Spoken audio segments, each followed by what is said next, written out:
Jenna, 11, with Jenna, 11, with Jenna, 11, who you gonna call right now? 11, with Jenna, 11, with Jenna, right now. 11, with Jenna, it's 11, who you gonna call right now? Hey there, everybody. It is Sunday, June 20th, 2021. Happy Father's Day. Happy day. Happy life, except for we lost one of my favorite people on the planet today, Mr. Ike Stubblefield. Hammond B3 virtuoso Ike Stubblefield was a music industry legend with almost 50 years in the business. You may think he's seen and done it all, but he's just getting started. He cut his teeth backing Motown legends like the Four Tops, the Temptations, Marvin Gaye, Martha Reeves, Stevie Wonder, and Rare Earth. He lent his soulful R&B style to Al Green, Ike and Tina Turner, Curtis Mayfield, B.B. King, the Pointer Sisters, and George Benson, and helped create the classic B3 sound that others would imitate for generations to come.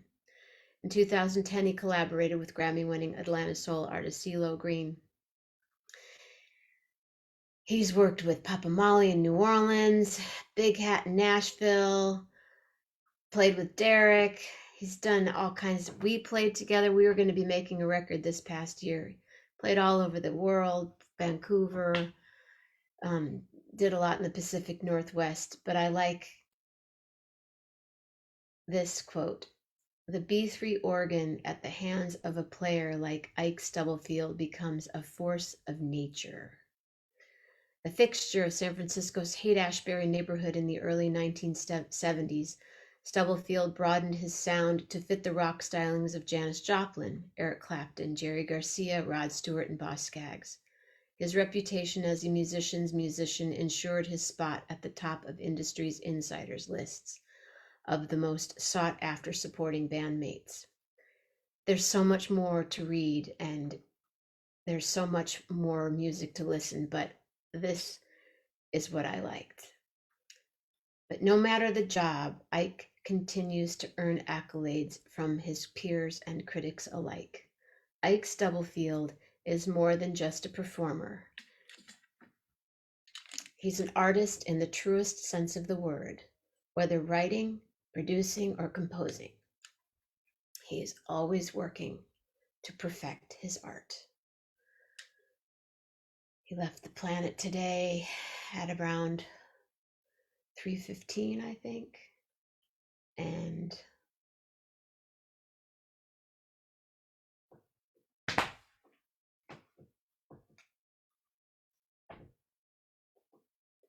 that's just the way it is, right? Hey, Patty. Hey, Mama Grace. Hey, Patty. Other Patty. Tie-dye Patty.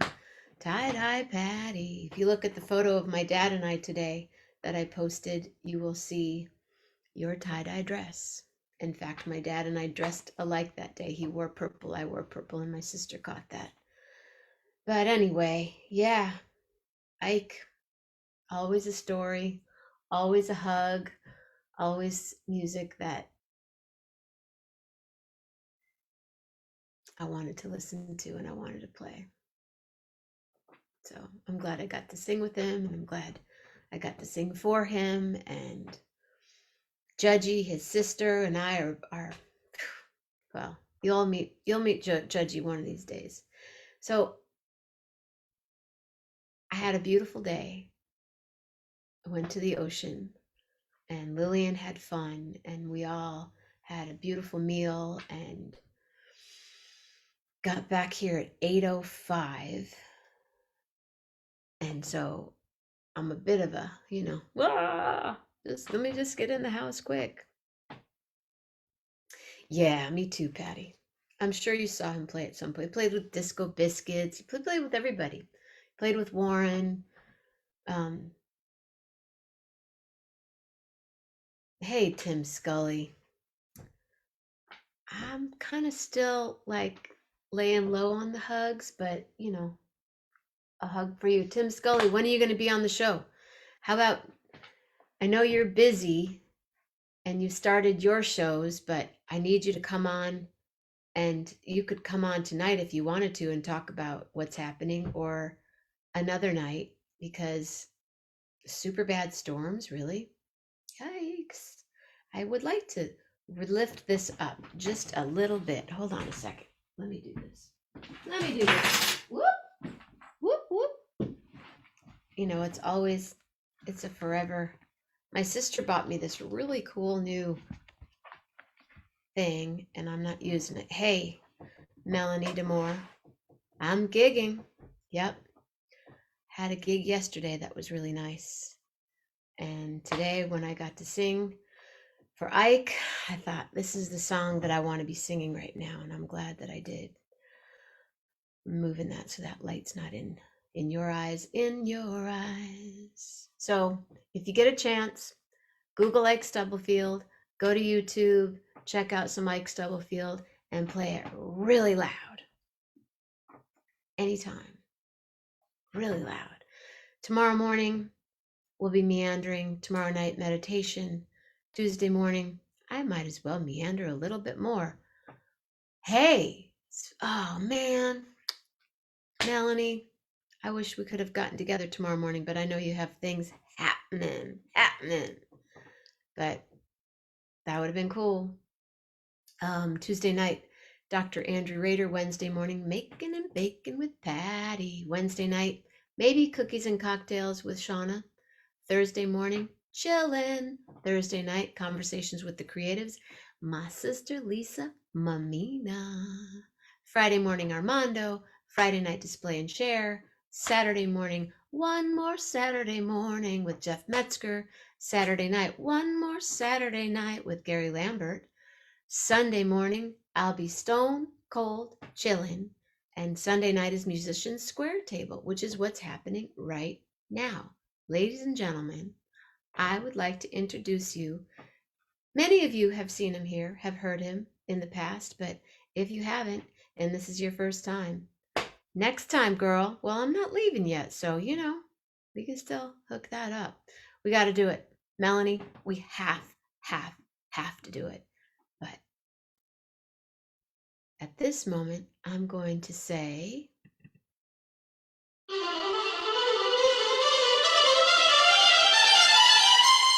ladies and gentlemen, Mr. Eddie Dixon.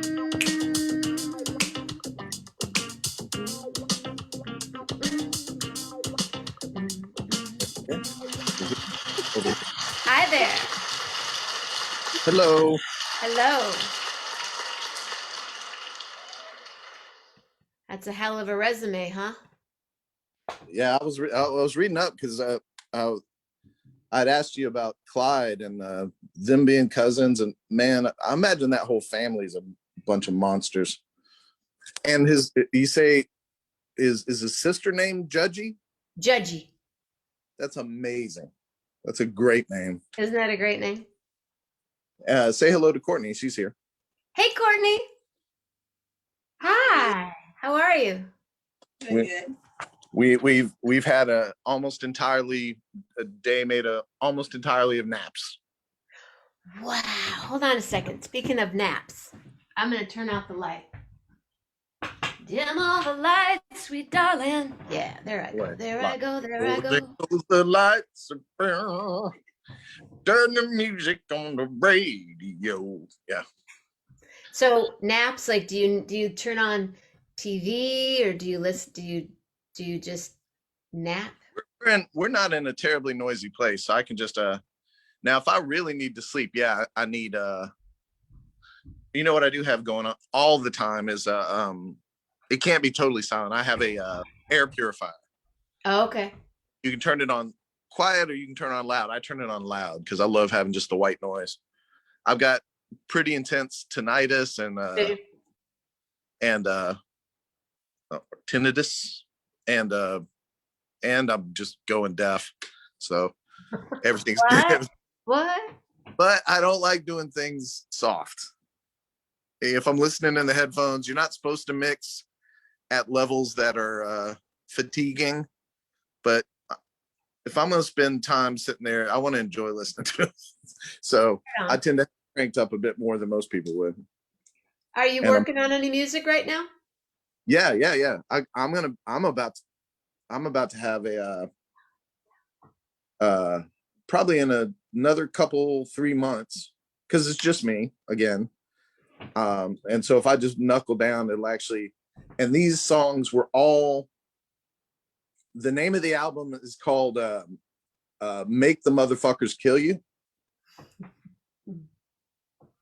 And it's an it's an entirely, all the songs come, almost all the songs come from after I actually got out the other side of the worst depression I had this last couple of years. Mhm. The well, 2 years ago. I've been almost a year, almost 2 years of relatively stable, happy stuff. And I had that wonderful manic month when I first got off of meds. You know, it was followed by some pretty awful depression, but man, that manic is so fun. You got a lot done, I bet. I did, and it wasn't so bad that I didn't sleep. You know what was weird is I did bifurcated sleeping. Have you ever heard of that? Bifurcating? Bifurcated sleeping. Oh, tell us. It used to be more common when people would do like farm work, because you work so hard that when they get home, they're not going to sit up like talking and doing stuff. Right. They eat, and then they hit the sack. And then about midnight or a little bit before, everybody gets up for like 2 or 3 hours and they read a book or they talk or they do whatever. And then they hit the sack again until they have to be up at like ass crack of dawn to go push on cows or whatever farmers do, like whatever farmers do, just pet cows and throw goats around, something like that. I love goats. I love goats. So, I guess started. I'm a bit of a bifurcator myself. You get up in the middle of the night often? Mhm. That's good. It's an actual, I mean, people survive that way of sleeping for a long. And I do like, it was Ben Franklin's air baths that he used to, Benjamin Franklin used to get up in the middle of the nights and take an air bath in front of a cold window, which thinking about that tubby dude naked in the middle of the night isn't super appealing. Well, at least there wasn't any like really strong electricity to like illuminate the whole situation. Yeah, maybe he was served well by the candlelight. Yeah. Yeah, you know, that kind of softens the edges. I stripped in public today. I was walking away from a restaurant and it was so hot. I just threw my shirt, and luckily Courtney picked it up and corralled me into the car. It's too hot. I don't like it. Tell people, will you please tell people where you are, Mr. Dixon? I'm in Ocean Springs, Mississippi. So next to Biloxi. It's a snooty, sort of rich part of Mississippi. It's one of the few like really fancy dancy. And honestly, I don't like it a whole bunch.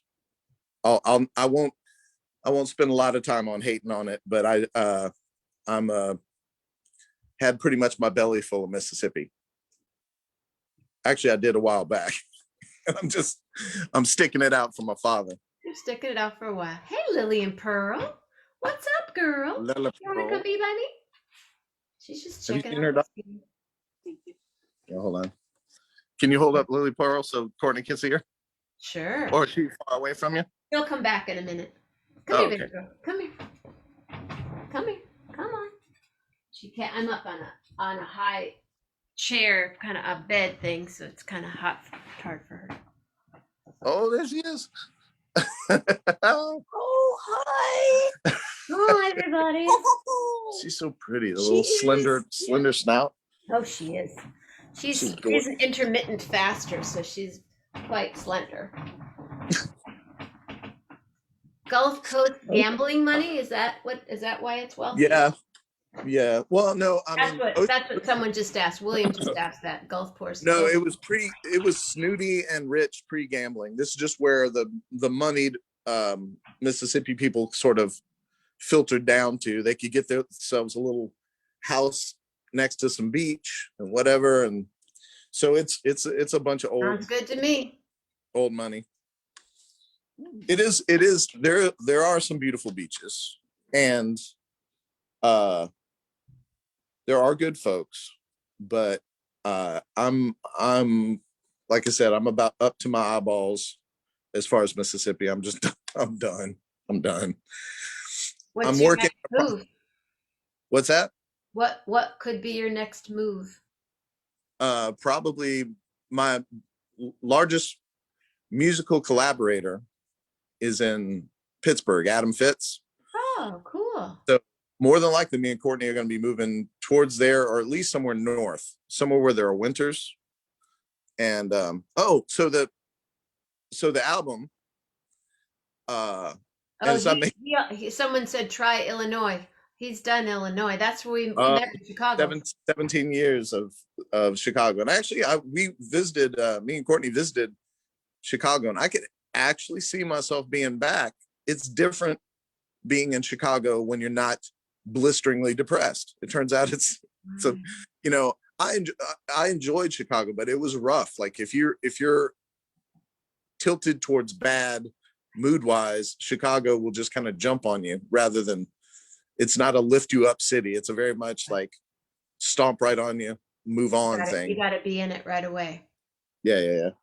But so the album, the last couple, my band that I had in Chicago, and part of the reason my voice is wrecked, was a loud sort of dance band where I was barking the whole time. It was like Tom Waitsy stuff. And it's a large reason I have nodes and all the weird voice things that are wrong with me. And since then, I've had all these albums I put out that are a lot more songwritery and like trying to actual, laying off the voice and, concentrating more on songs. And this album is sort of the first album that I could say I could genuinely see my old band doing this. Oh. So it's gonna be all bangers, no like slow stuff, because it's all about coming out the other side of depression. The first song I wrote for the album is called "Breathable Heart." I love and it. it was written during the manic phase when I figured I was just, at the time I thought I was cured of depression. I was about ready to write my book about how I was cured and I didn't need drugs or anything like this. And turns out I do. But the chorus is tell me this doesn't sound like a manic person. The chorus is, my insides are whistling. My insides are my breathable heart, my lungs full of light, my bones all dissolving. So that's definitely the manic feeling, is like just all good. Oh, so when you're manic, you're like buzzing around? Yeah. Like big I've only had that one period. It was a month of just, I ended up doing everything I wanted, every project. Got a lot of work done on it. And I loved it. But so this album's going to be for the people. It's all about, you put it on, you clean your house, you put it on when you're in a bad mood. It's going to be a shot in the veins of good times. Whereas my last few albums always had a mixture of ups and downs and things like that. But this one I was like, nope, this is medicine. This is going to be medicine. Yep. And Adam, my collaborator up in, I played with him most of the time I was in Chicago, and tremendous voice. He's the one that got the golden voice. I'm still convinced I'm going to be able to ride him to never having to work again, because he's got a golden voice, and he's about to put out an album that I spent a long time producing for him. I gathered up tracks. He had 12 tracks that were all from different studios, different groups of musicians. And they were in different places. He had to go get the drives from people and all this other stuff. And I finally convinced him, I was like, give me the tracks. Let's make something out of it. Like, because they've been sitting around for years, like at least 3 or 4 years.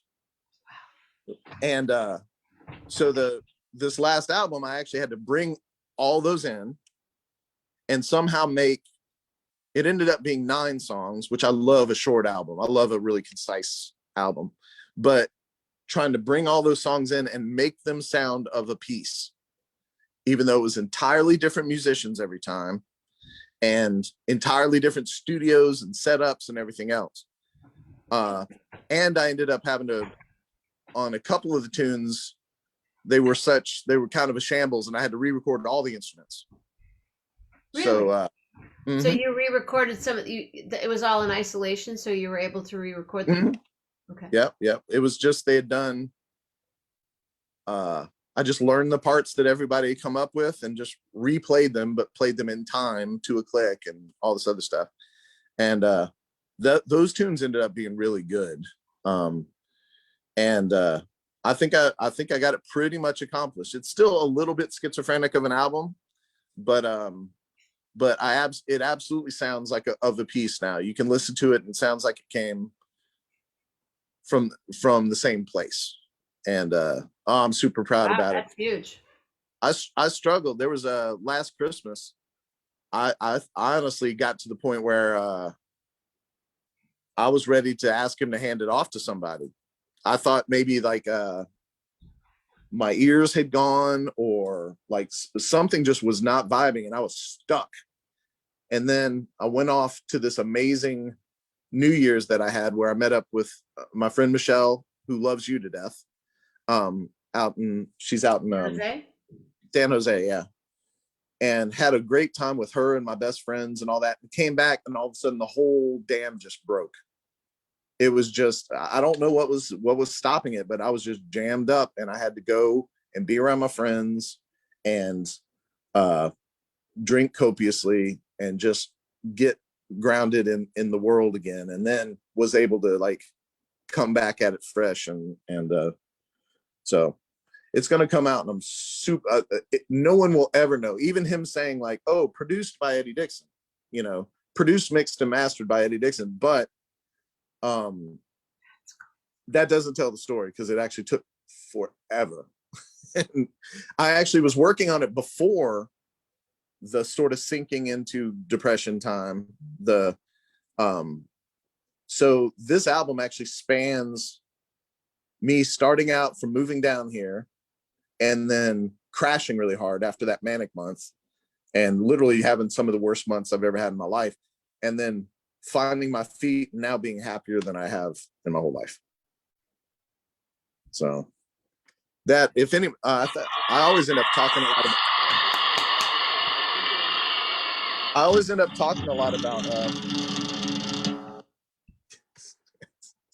I always end up talking a lot about mental health when I get on here, and if there is anybody, although we're most of the time when we're watching you, I think it's mostly older folks, grown folks at least. There's grown folks. There's I don't know who all watches it. I know who's there that I can see, but then it also goes, other people, when I talk to them, they go, oh, I watched your show the other night with that guy Eddie Dixon. I'm like, you were there? Like, yeah, I just kind of lurk, but it's also put on YouTube after.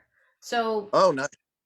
Well, then the thing that I like to say, if anybody's out there that's like going through it and they've got medication that's not working for them, and they're sunk, and they think it's just not going to happen, it's not going to happen, and they're really despairing, it absolutely can happen.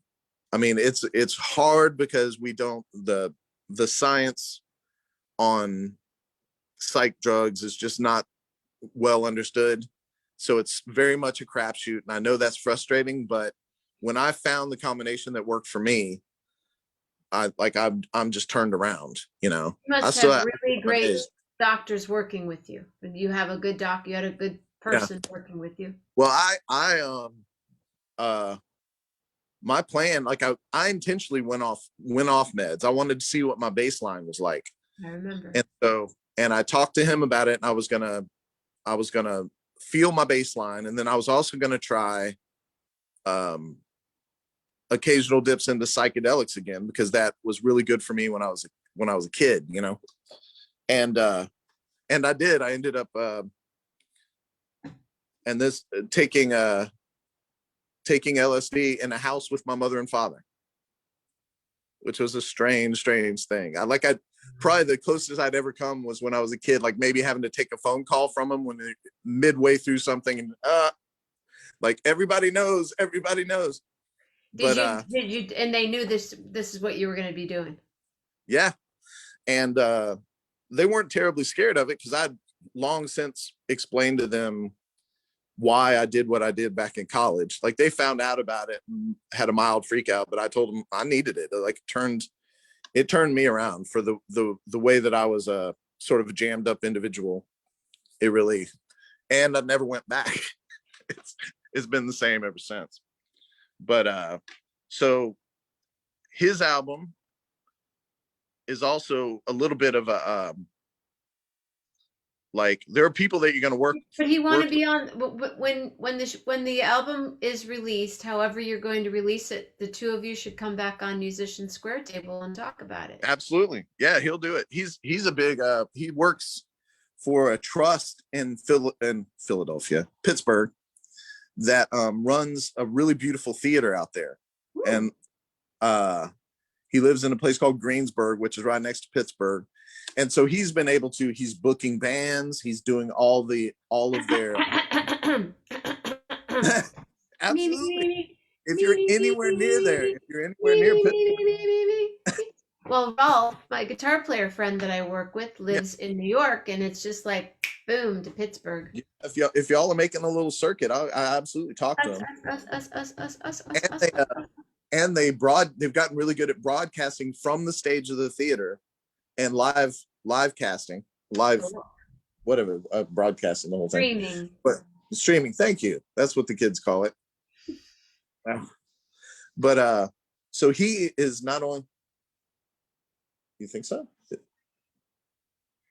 I think it's fine. I'm dramatically lit. We both are. I'm a little green tonight. I'm a little green, blue kind of green. He's been able to like in Chicago, he was hometown Chicago, right? So we were able to float for years on his like hometown friends. Every time we played a show, it was packed because he had lived in Chicago South Side his whole life. Cool. So, but you get really lazy when you've got that kind of infrastructure, when you got friends that will come out every damn time. And when he finally got around to moving with his family over to where her parents are from in Pittsburgh, it sort of lit a fire under him. And he went in and we were horrible in Chicago about like promotion or doing all the work that's necessary and like definitely not doing any kind of like online stuff. And then he got to Pittsburgh and just absolutely inserted himself surgically into the thing. He went to open mics to meet people.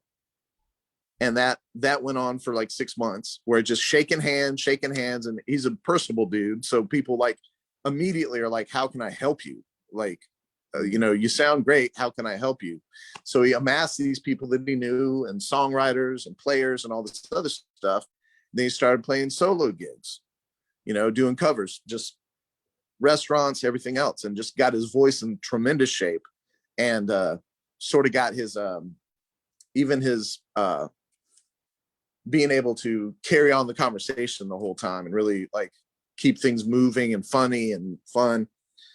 And then within a year, when Pittsburgh News or the public access, no, it's not public access, and NPR, they had a roundtable of Pittsburgh musicians, right? Mm-hmm. He'd only been there a year, but he'd become such a fixture that they had him on the roundtable. Like he had just gone in, grabbed it, and just held on and he just amassed people. And now he like runs this the social media for this trust. And I know when it gets around to him playing, like he just played in downtown Pittsburgh a weekend ago in front of a bunch of people. It was cool. They gave out headphones to people in the park, and there were 3 or 4 bands playing, and then you would just select on the headphones which band you wanted to listen to. Silent Yeah. disco. Those are fun. Oh, is that what that's? Okay, cool. Well, Like, silent disco. I mean, they were doing it with bands, though. I've done it with DJ. They oh were yeah, doing it yeah, with bands. That's cool. That's very yeah. cool. It was great. Like kids walking around, big old chunky headphones And on. everybody's But dancing differently because this person's listening to James yes, Brown, and this yeah, person's listening to country, and this person's listening to, yeah. yeah. So your record, though, what is it called? Something, something, something. I actually overstated the case. It's not. It's called "Make the Fuckers Kill You." Basically, like, My mom's and watching. it's intentionally. Oh, so sorry, Mom Grace. So excuse me. Make make the fellas, Make the make the folks friend, kill you. make the But the whole friend point choice. is like taking sort of an angry slant on a defiant slant on depression. Like, you're gonna die anyway. You've only got a little bit of time anyway. Forget about checking out early because you're about gone anyway. Like, literally, we're all gonna blink out. So make the world kill you. Like, don't make it easy. Like, you're in this game and you just amass experiences and love, and then we're poof. So make the game kill you. Don't make it easy on that. You're just robbing yourself of experiences, both good and bad, that are every experience you have is enriching, you know. So just eat it all up and then get flattened by a bus like you're supposed to. Don't check out. Don't jump off a bridge, or like, you're just missing, you're just robbing yourself of stuff, you know. And I know the feeling of absolutely wanting to go. I know you I've do. been there. Yeah, I understand. Yeah. But I also know that every time I was there, if I hung on, when I got out of it, I was that much more fortified and enriched. And I feel like a solid layer cake now because of all the shit. Excuse me, Mama Grace. All yeah, all the stuff that has happened. Uh, I think I'm pretty much like, I'm kind of a perfect human now. When you say A hero, even. kind of a hero, You're a hero. I did actually. The coming back from my gig Friday, I had a Friday night gig, Saturday night gig, and pouring rain. We had a tropical storm come, so it was crazy rain, and I saw a SUV overturned and wrapped around a light pole, and there was nobody around it. The lights were on, the flashers were on. So I'm going 70, so it took a minute to pull over, but I pulled over, and there was a guy across the street that also pulled over, this young kid, and we're both running down the street to try to see what had happened. It looked like nobody was there. And as I'm running, I had my earphones in. I called 911. It's pouring rain. I'm soaked, and trying to get to this thing, thinking that somebody's in there, like blinking out, or maybe like bleeding out, or like someone. And right before I got to the car, the lady on 911 says, "Are you talking about the truck that's overturned on such and such?" I was like, "Yeah." She's like, "We're just waiting for the record." It's like, Oh, well, wow. put a damn cop there or something. You need to put some, like, people could have ran in to us when we were trying to pull over and stop. Someone's going to get hurt, like trying to get to this vehicle, because it looks like it just rolled over. And so we went and we reached inside, and this thing was demolished. If anybody was in the back seat, they're done. But the whoever was in the front seat, I'm sure, walked away. It was, the bags went, and it was intact, but the back seat was gone. So me and the dude reached in and managed to find the flashers and the lights and turn all those off, so it wouldn't be what they call that, an attractive nuisance is what they call it in legal terms. Like, yeah, like the because somebody, I'm sure, still might have hurt themselves, like trying to get to that vehicle or whatever. So that is to say, I'm kind of a hero. you know, I try not to wave it around, but I have the pink glitter to prove it. Absolutely. Hi, Carl. But Can you are you set up to play something? yeah, I'm sitting by the piano. Maybe something from the record? You know what I would like to do? Okay. And you can sing along as well. You could, like, I was thinking we would do a song for Ike. Cool. Do actually, I might wait for her to get here so she can actually hold the thing. Oh, you know, I could probably do it. I can probably just set it up over here. Hey, But can I ask you a favor? Can you tilt it so it's landscape? yeah. There you go. Okay. More Eddie. Yeah. There you go. So I think we'll do and please feel free to join in, but I think we'll do Will the Circle Be Unbroken?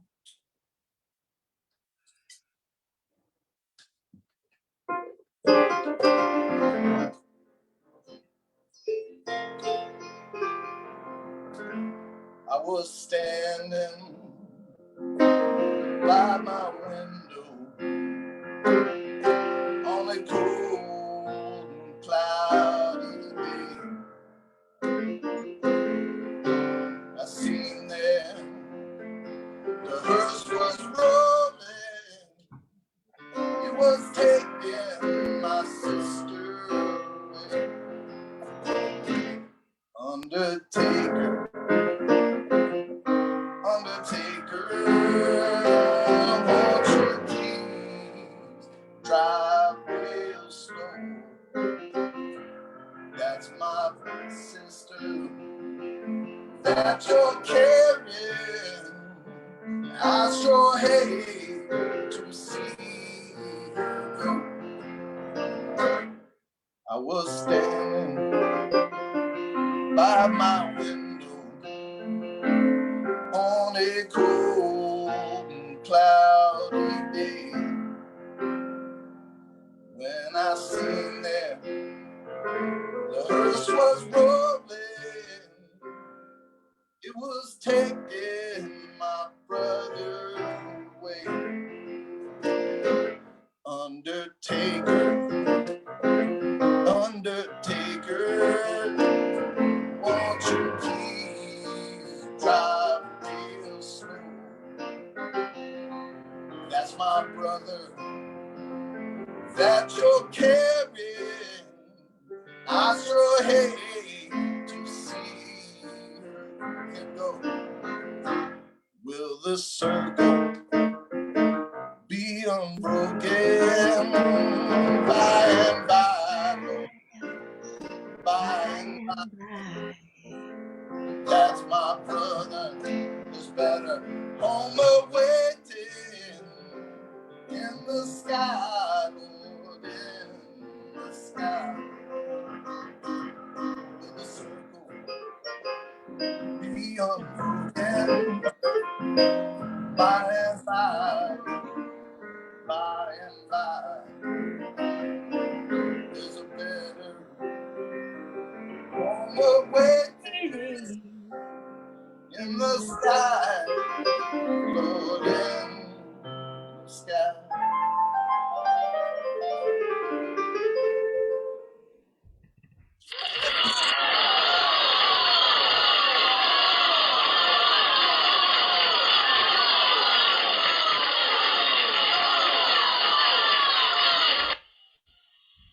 Yeah.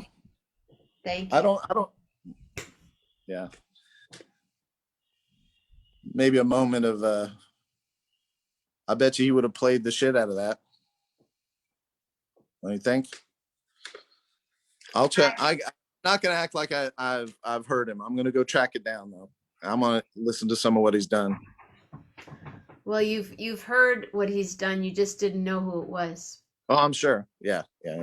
Because he was all over everything.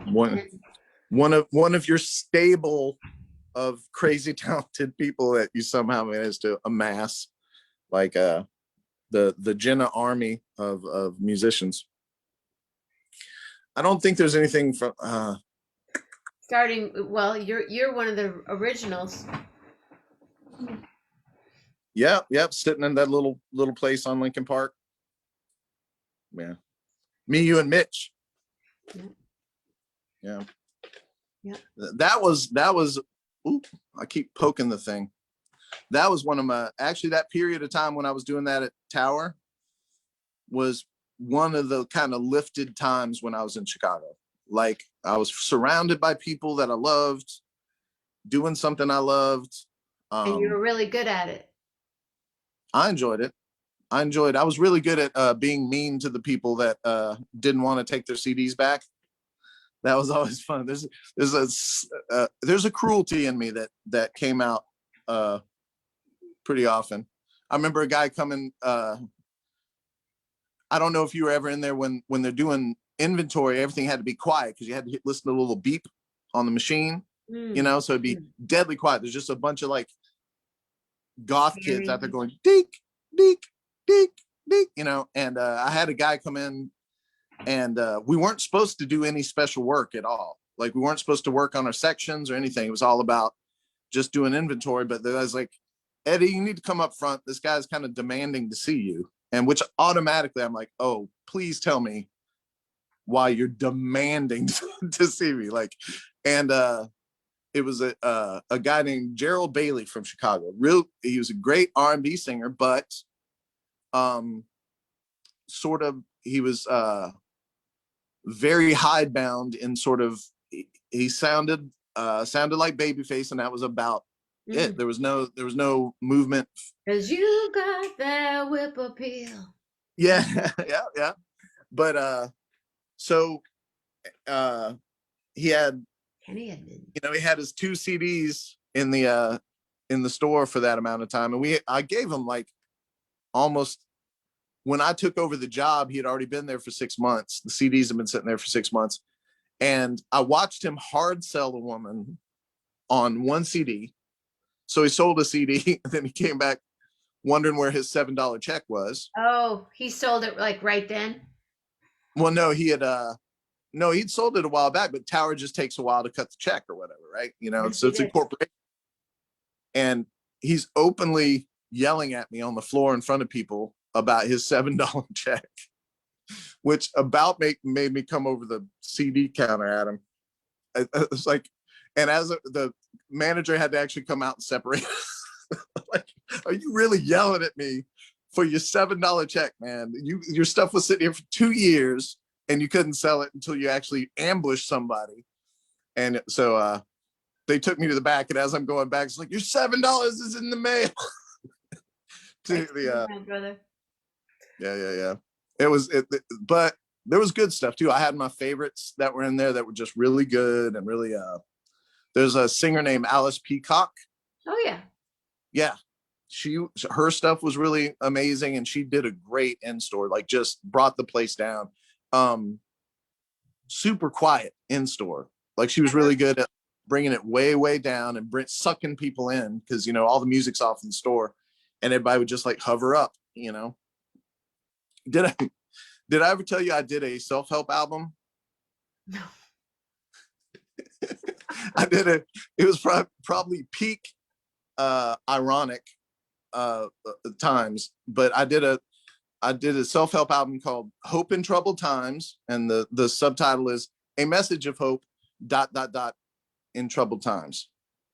And I basically sat at home on the computer and improvised like 30 different like self-help things. And like, you're great with animals, look at that, they love you. And one of them was, she's pleased with you sexually, I could tell. Like, so there was, and all it was voice. And then I put them and I put them up for sale because I worked at the place, so I could actually put this trash in front of people, and I put it on a listing station, and I sold all of them. I hand printed like maybe 20, and I sold every damn one of them. And then I had an in-store. Hey, maybe somebody out here has one of them. Oh, that would be great. It's on my Bandcamp, but I'll post a link because it is funny. But I had an in-store for it. And what what I brought for the in-store was a whiteboard. And I set up the whiteboard on the, and like 15 or 20 of the tower clerks all sat Indian style in front of me. And so I'm spewing absolute trash out of my mouth, just nonsense. And the people coming, you remember where the stage was, right there by the registers. So the people that were checking out and buying their CDs were baffled. They're looking like, because it looks like I have these people that are following me around. Right. This guy's got to be something, because look at, there's Yeah. 15 people And watching then, it in the middle of the day on a Wednesday. and then they're listening. It's like he's talking about how, like, you know, turtles are really attractive or something. And so my big wind up the show thing was I put a line through the center of the of the whiteboard, and I asked people in the audience, I was like, okay, what things are up, you know? And somebody's like, sky. So I wrote down sky up above the line, right? Birds, wrote birds, you know. Space, wrote space, you know. And then I was like, okay, what things are down, you know? And someone's like, worms. I was like, okay, worms, you know. And magma, and this went on for way too long. And then once I filled up a whiteboard with stuff, the whole punchline to the whole thing was like, see, look, just be up. All the good stuff's up here. Be up. And that was the end of the Hope in Troubled Times, a message of hope in troubled times by George E. Dixon Jr. So the things you can do when you're in control of an actual section at a record store. Well, and you did it. You worked there for a long time. Yep. That was fun. Where does the George come from? My dad. We're both George Edward Dixons, and nobody goes by George. I go by Eddie, he goes by Sonny. Nobody. And I don't know which relative we had that was a George. I don't remember a George. His dad was Otis. And we've found out some funky stuff about our family too. We got some semi-criminal like things, and not at all savory. It wasn't like, not fun stuff like moonshining or anything. No. But, and I actually have one of the reason we found out some of this unsavory stuff was one of my cousins actually murdered somebody. She was mentally ill, like to the extreme. She used to go I forget what to call it, but go into disassociative states. And she would just travel. She would just go to another state and start it. Called like it should be in a fugue state. Fugue, yeah. Yeah. So she would go to another state and just start working, you know, get a job as a waitress. And we wouldn't know where she was. And they'd had to. So she was working with a particularly angry, sort of awful old lady, who everybody said was really cruel to her. And she just snapped and killed her. And but in the debriefing and her like confessing everything, she also got off her chest because she's going to prison, you know. So, but she basically told a lot of the dirty laundry about our family, and it was pretty shocking for the folks that. It wasn't shocking for the women in the family. Let's say that, you know what I mean. But I do. Everybody else had to, and to their credit, all the men in the family, you know, even though they adored this dude, believed everybody. Like there was none of that like double stopping, hitching. Like no, it couldn't possibly be. So, but I actually found out, this is exciting. On the other side of the family, my mother's side, which is probably where the music comes from, because her great grandmother, the generation right beyond her, everybody played an instrument, and bluegrass players. They'd sit around porch playing so every one of them played, and everybody was like a talented singer and player, but they were talented drinkers as well. So like almost the entire slew of them went down eventually to some kind of liver disease or just what they call it, misadventure or whatever. So I don't I've never been able to meet any of these people from the I forget the side of the family, what that's called, what their name was. But one of my uncles went and did our sort of started tracing our genealogy. And it makes me incredibly happy because this is a very country family and not even remotely progressive on anything. And we found out we have a black side of the family. Oh, okay. All right. And it's great, but I've gone to reunions for my entire life and they've never been there because the two sides of the family are just kept separate. So I will find them. And at the next possible time, the next family reunion, we are going to walk up in there and just occupy the space, because I find it really it personally angers me that I wasn't introduced to these people, that I wasn't able to share Right. in anything with them They're your family. because of just racism. So I'm gonna find them, and if they're willing, we're gonna roll up and probably bring better food than everybody else. So it'll be great. That'll be the really good stuff. Hopefully they can handle the raisins and the coleslaw or whatever. And So speaking of food, when you're like today you did a napping day, did you eat while you were in the napping day? what did we we were super fancy, went to Applebee's. So yeah, super fancy. What did you have? But I just ate a bunch of chicken wings. And what did you have? I had a steak fajita. Oh yeah, that hers looked good. It was like one of the protein bowls they put together with all sorts of like steak and guacamole and what corn stuff and Like Southwest. Southwest bowl. Yep. Southwest bowl. Yeah. Good night, Carl. Carl has a great guitar player from around where I grew up.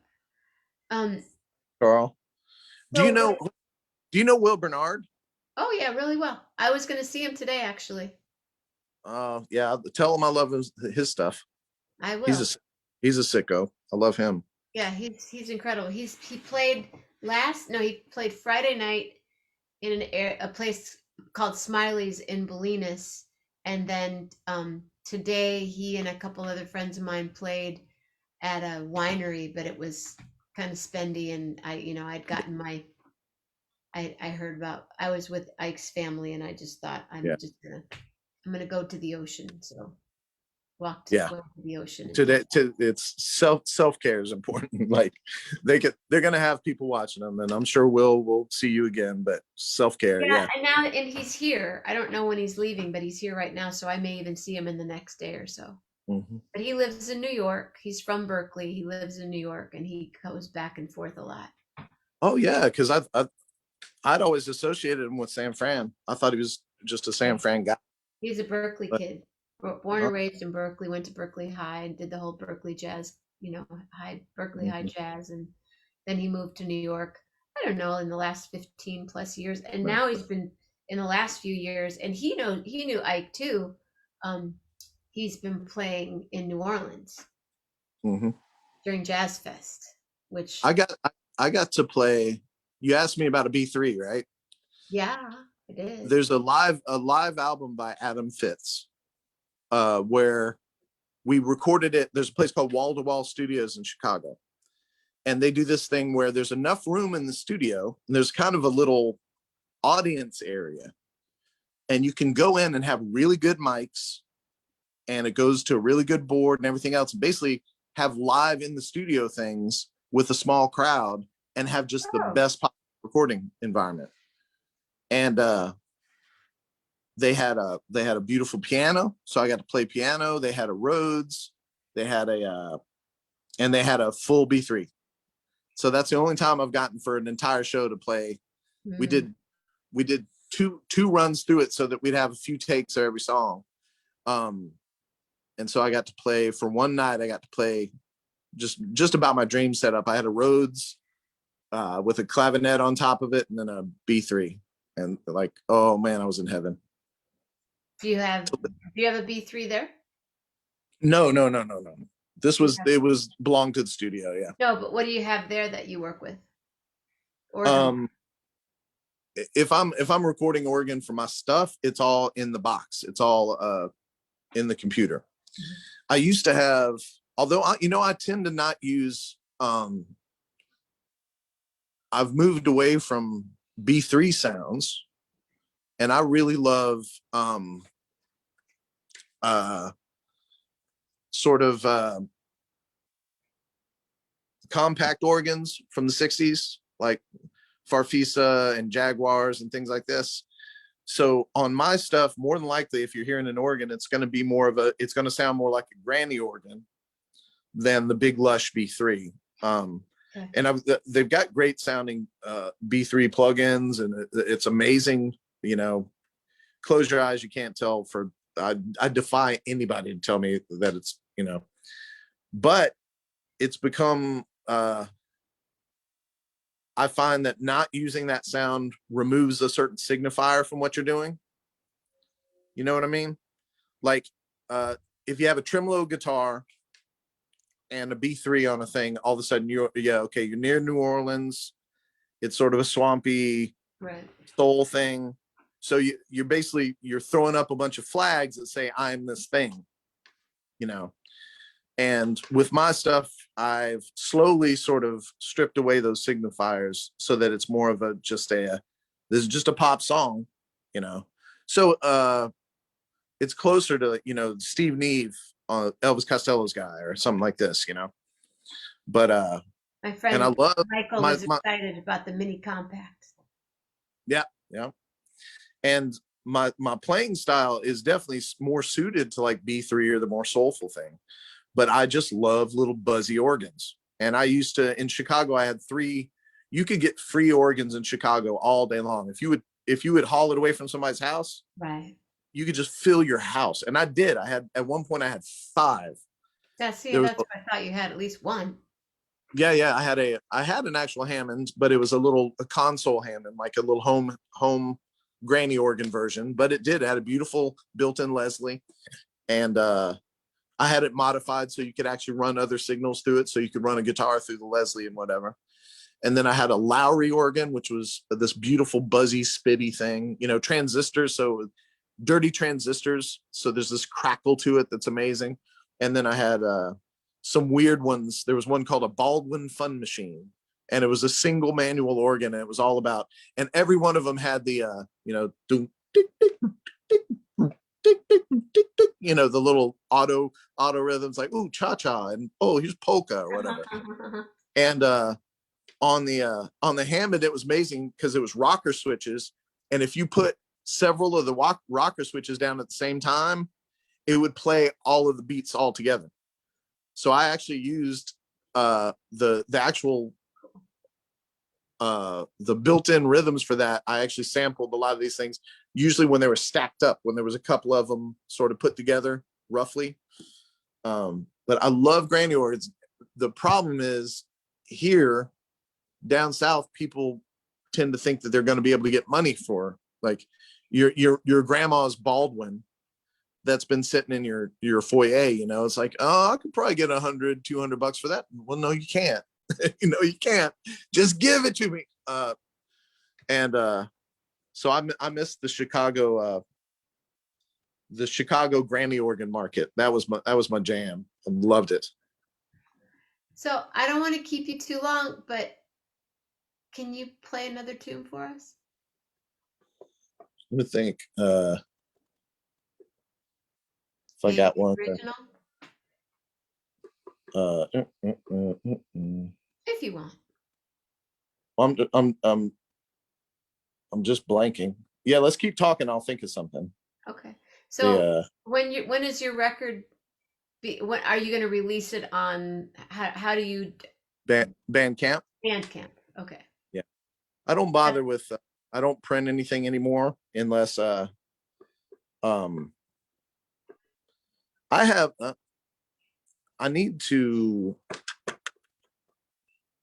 There's one album I have that I didn't pay to have distributed yet onto iTunes and everything.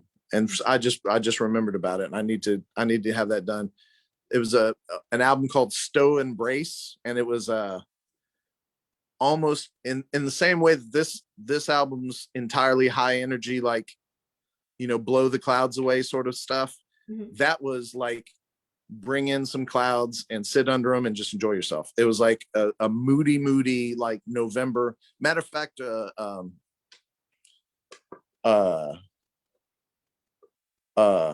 one of the songs was called October, and it was because I was born in October. It's October is the land where I was born. When's your birthday? October 26th. Did I know that? I think so. I'm the But 24th. yeah, there's a reason. I mean, we've always been simpatico, so it makes sense. Yeah. The what Fool for Futures. Well, whenever your Fisk, what's his name? Adam Fitz. Adam FIT. Fitz. Yeah. Maybe in the next couple weeks, you guys come on the show and we talk about his record, and he could Absolutely. play something from it. And He's finally getting he is pretty terribly busy with the so he got kind of sidetracked from the rollout, but he just called me the other day and we're sort of reconstituting and just going at it pretty hard. So yeah, pretty soon that'll happen. okay. Honestly, I can't think of No pressure. a tune where I would trust myself, because I'm so tired All right. that I would trust myself to actually remember any set of lyrics for an entire song. The I even managed to screw up the lyrics on Circle Be Unbroken, but No, I love that song. I love that you sang it, and I love that you took the time. I'd send you I will send you I did while I was traveling once, just using GarageBand on the phone. I did a version of Run On, or God's Gonna Cut Him Down by the Golden Gate Quartet or whatever. I don't know. Been run on for a long time, run on, ducking and dodging, run on, children, for a long time. Let me tell you, God Almighty gonna cut them down.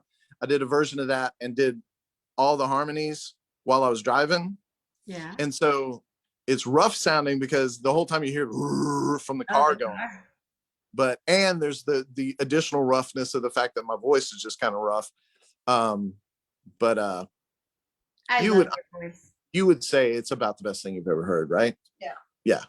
It's pretty good. I'll send you that. It's not up anywhere, but I also love, they do a great version of You Better Hush, Hush, Hush, Hush.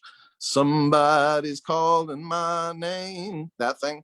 Oh, I used to tag that on the end of one of my songs when Grape Shot would play in when my first band would play in Chicago. As the song was winding down, I would just, You Better Hush, and the band would just start going doom, doom, boom, boom. Really, really tight. I haven't had a band performance that I fronted in a long, long time. I love being a side person. I'm absolutely in love with this band I play with now. All these really just about everybody's a prodigy. Like the keyboard players started as a drum prodigy, like a gospel drum player who is every bit as good on keys. And then the drummer is a monstrous player. He's a endorsed, crazy, again, coming from that sort of really busy gospel thing. And then all the singers are amazing. And I love it. And I'm really glad when that's another thing I would say to anybody that's going through a long stretch and of bad, and it feels like you don't want to do that gig. Don't ever let the gig go. You may not want to go. You don't want to go. You don't want to see people. Go. Keep doing it, even if no part of you wants to do it. It will, even if it will drag you against your will into enjoying yourself. there were times where I drove up to the place crying, walked in, played, enjoyed myself, got back in the car and cried. Yeah. You know, but it actually will buoy you whether you like it or not. I kept playing I play, although I'm not a churchgoer, I got a paid gig at a church here. And the initial version of it was not a pleasant experience. There were no musicians.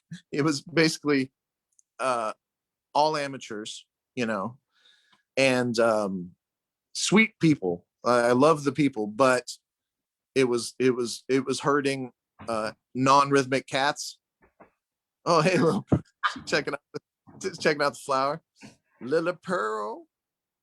Yes, but and that was when I was really bad off, depressed. I absolutely wanted to let that go, because not only was it I didn't want to go, but it was sort of painful musically.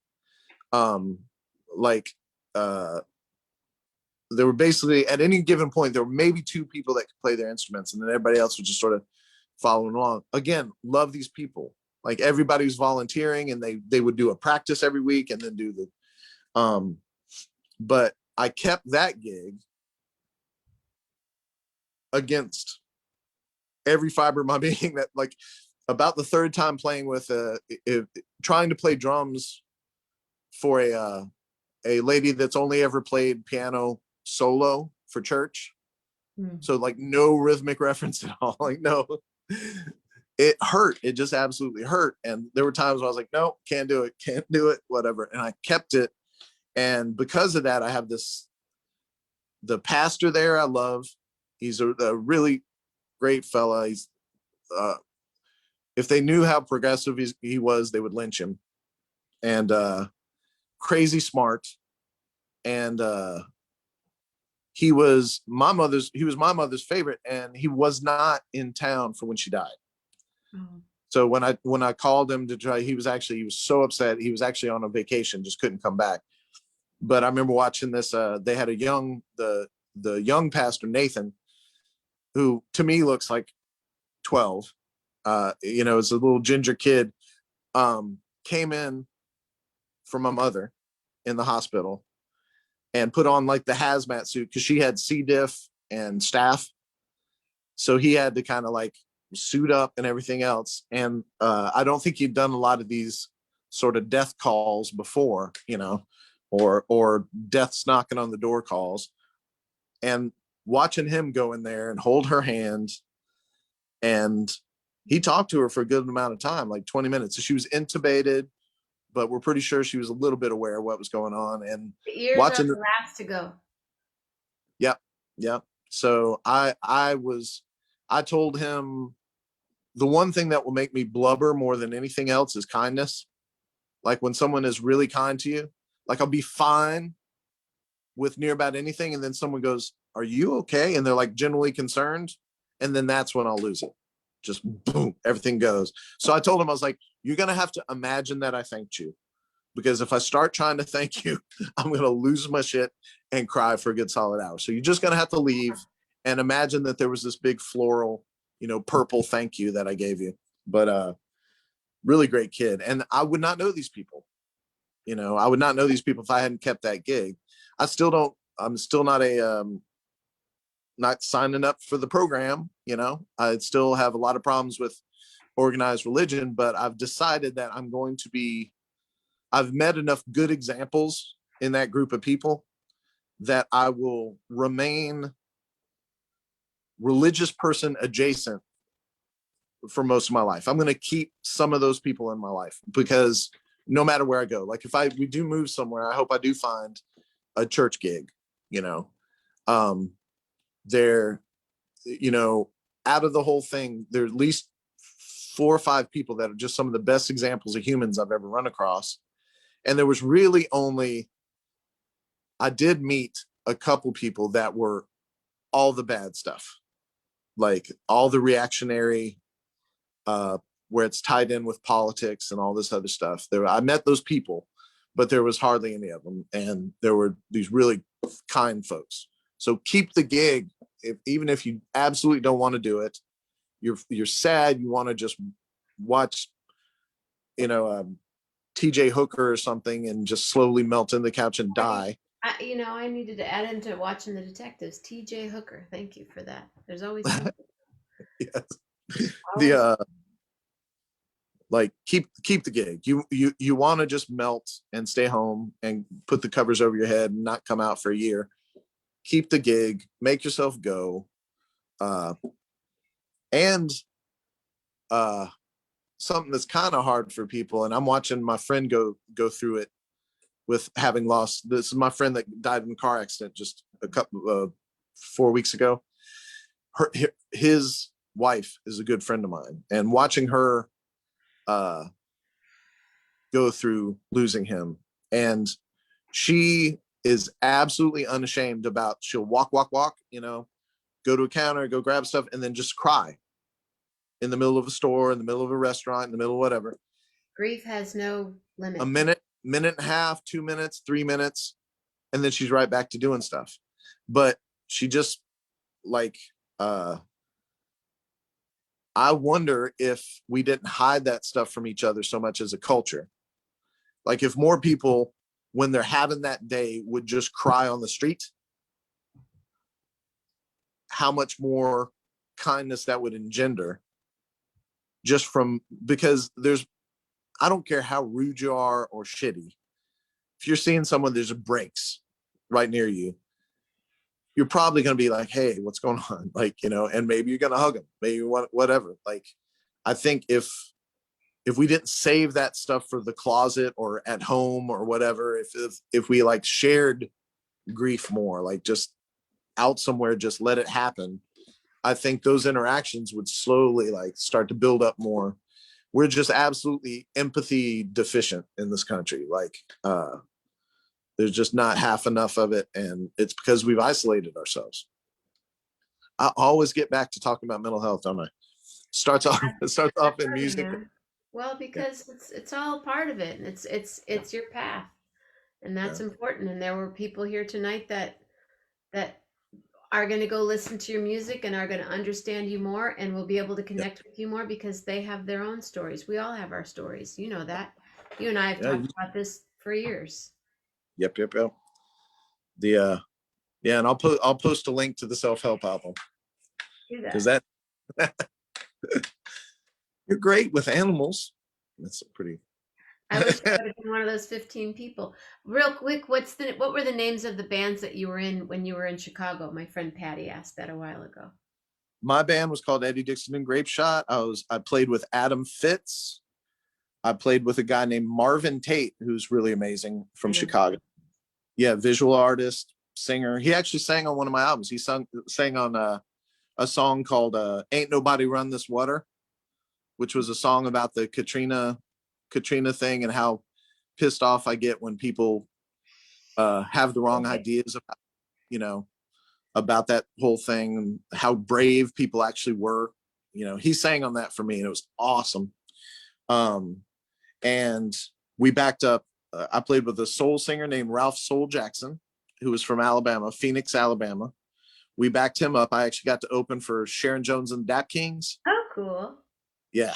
God, and it was pretty amazing. And it was great too. The very first song of our set, my keyboard died. So I had to wait for everything to reboot while the song's just sort of cycling, but it turned out great. And Ralph got through with the gig, immediately went back to the green room and stripped off his pants. He had gotten overheated. So he's back there with his pants off, his shirt unbuttoned, with a bottle of whiskey. And he was like, where'd Ralph go? Because there were people out there wanted to talk to him, meet him, shake a hand or whatever. And but mostly it was, I played with Adam, was my go-to. Like, I played near about everything he got involved in. And I always had my own thing, at least somewhat. The second band I had up there was called The Embassy. And for that one, I actually brought in mostly amateurs. This was like, none of these people were like crazy players, but I decided that I could actually school them up and make it happen. That it would be a little bit of a school of rock for adults or whatever, and that they would, if I had enough people. It was a big band. It was like 11 people at one point, and I figured if I had enough people piled on there and I made them do what I wanted, that it would sound. And we did. I had backup singers. I had 3 backup singers. We used to have vocal practice. That was awesome. I just loved having that whole, and I had 2 keyboard players because nobody could really quite play. So I figured if I divided so one person would play with their 2 fingers and the other person would play with their 2 fingers, and then we'd get it done. It was the embassy. But Well, one of these days I want to sing with you. I want to write some songs with you. absolutely. Please do I some. would. We need to do that though, Eddie. I don't want to keep saying it for 10 more years. Yeah, let's play together someday, because Well, Ike and I were making a record in October. So it would be, I mean, at some point, the easiest thing is if you get anywhere near New Orleans again, block me out a few days and we'll start whittling away at songs. I would like to see you, and I know you tend to want very much to get the positivity out there, no, let's no. but I would love to see Who, you. me? Ah, no. What's that? Well, I would Me? love to see you as far as what gets on album, but I would love to see you as far as writing. Mhm. If me and you sit down to write, we're going to tap into some of the dark, some of what we've been through, both of us. Cool. Like, I think that would be the thing to do. I've always wanted to hear you touch that side of yourself that, and I do love, like, the matter of fact, I do love the thing with Matt. That album was fun. And that actually is getting there, because you know that you can't get darker than that Zevon tune. Darker and lighter at the same time, like wonderful dark. So you're actually already doing what I'm asking. But I want to be involved. I want to write some with you and drag some of that, the because you damn sure been through the ringer. Might as well use it for grist, for the mill. All right. Well, Not even sure what grist is, but I'll jump in on it with you, and I could use your support on that. So let's do it. Yeah. I'll be in I'll know tomorrow if I will be in New Orleans in October or not. So if that's that would be perfect. Yeah. I probably will have a good amount of free time. Most of what I'm doing is gigging. I'm probably going to take a part-time job. Hopefully I get the job at a music store over here. Well, if you need any, what is it when people ask for references? Well, for a minute there, I was thinking, because the last couple of years of my life, my jobs have all been taking care of my parents, either my mother, and then when she died, our friends next door who helped me with her, I helped them with their mother, who was pretty bad off. And so a large part of my life looks like a big job, like a big hole of no jobs. But in truth, I was helping, helping old folks. You were doing the work. Yeah. But Courtney had to remind me. She's like, but it's a music store and you've gigged this whole time. I was like, oh yeah, that's right. That counts as a job with these folks. Right. Whereas you don't necessarily, if you go to Hewlett Packard, they don't necessarily want to know that you've been playing with the soul band this whole time. But in this job, it actually makes sense. And I actually like, I love like schooling people. Like I've learned all this stuff, and I've, the autodidact way, like I've learned everything I've learned by myself. So when you learn it that way, it tends to really stick with you, and you know how to get across to other people how to do it, because you brought yourself through the whole process, rather than just being taught, compressor does this does this, like blah blah blah. So I like really like the idea of being able to finally be somewhere where I can actually help folks. And I'd never thought about it. And I know when I was young, I don't know if you've ever shared this idea, but if you showed up at the music store, you had failed a little bit because you weren't gigging enough, you know. Like the people at the music store were the people that weren't playing enough. Right. But I definitely nowadays, I would just love to be in there and have that person come in and say, how do I get started recording? How do I like, what do I need for a guitar from a girl? You're a my consultant. Yep. Yeah. And just being able to like uh You're keep a people master.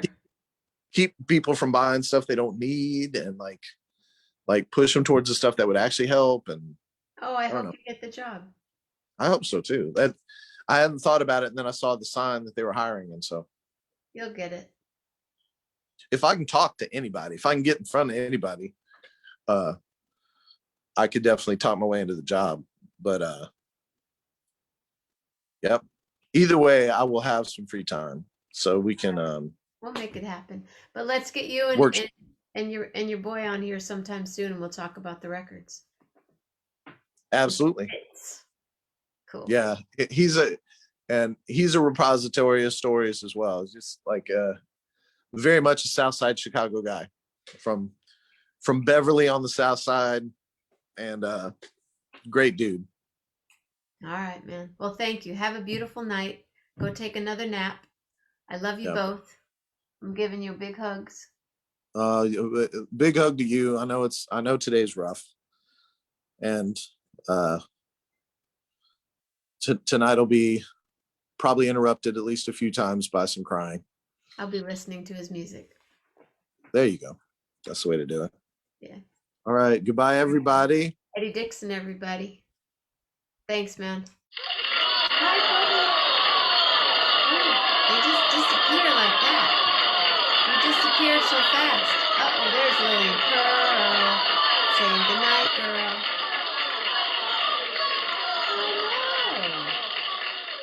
Oh, you're from Beverly? Oh, really? Willie? Oh, you too, Carol. Thank you, Patty. Thank you, Carol. Thank you, William. Thank you, Mama Grace. Thank you, Carl, everybody that was there tonight. Lillian and I are going to go outside for a minute and bless you.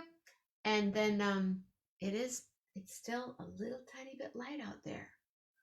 And I know up in Canada, happy solstice, happy summer. Stay safe, stay healthy, be nice. Huge hug. Yeah, he's got wonderful stories. And check out Ike Stubblefield. Listen to some music, play it really loud, and do some dancing. I'd play it right now, except, they'd get the hook. Tomorrow morning, meandering. Tomorrow night, meditation. Thanks, you guys. Have a great night. Love hard. Thank you, Eddie.